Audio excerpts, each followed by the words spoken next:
तो data validation का simply मतलब ये है कि आप जो भी डेटा गेट कर रहे हैं यूजर से, आपने पहले उसको वैलिडेट करना है कि क्या वो वही डेटा है जो आप एक्सपेक्ट कर रहे हैं यूजर से, या वो उससे डिफरेंट है।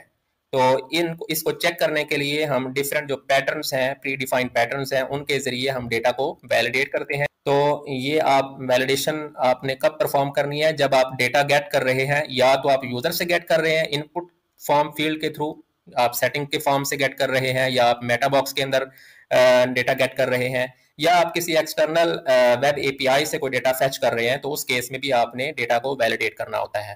ठीक है।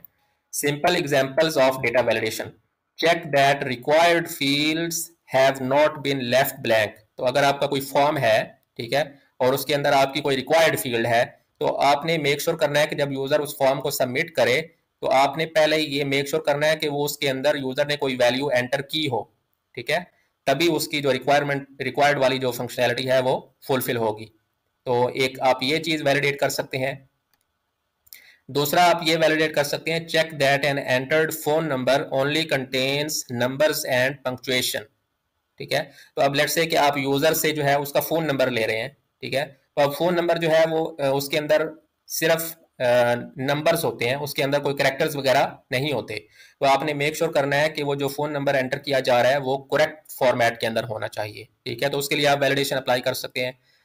थर्ड है, check that an entered postal code is a valid postal code. अब लेट्स से आप यूजर से पोस्टल कोड जो है वो गेट कर रहे हैं, तो पोस्टल कोड जो है वो एक स्पेसिफिक लेंथ का होता है। ठीक है, उसके अंदर भी जस्ट नंबर्स होते हैं। ठीक है, तो आपने मेक श्योर करना है कि वो पोस्टल कोड जो है वो वैलिड फॉर्मेट के अंदर हो, तो उसके लिए भी आप वैलिडेशन परफॉर्म कर सकते हैं। फिर नेक्स्ट है, check that a quantity field is greater than zero. अब लेट्स से कि आप यूजर से क्वांटिटी गेट कर रहे हैं, कोई प्रोडक्ट यूजर जो है वो परचेज कर रहा है, तो जब वो परचेज कर रहा है तो आपने मेक श्योर करना है कि उसकी क्वांटिटी जो है वो जीरो ना हो, क्योंकि अगर वो परचेज कर रहा है तो कम से कम उसकी क्वांटिटी जो है वो वन होनी चाहिए, कि वो एक आइटम जो है वो उसका परचेज कर रहा है। तो इस तरह के जितने भी सिनेरियोज हैं उनमें आप डेटा वैलिडेशन जो है वो परफॉर्म करते हैं। इनको हम एग्जांपल्स के अंदर डिटेल के अंदर डिस्कस करेंगे।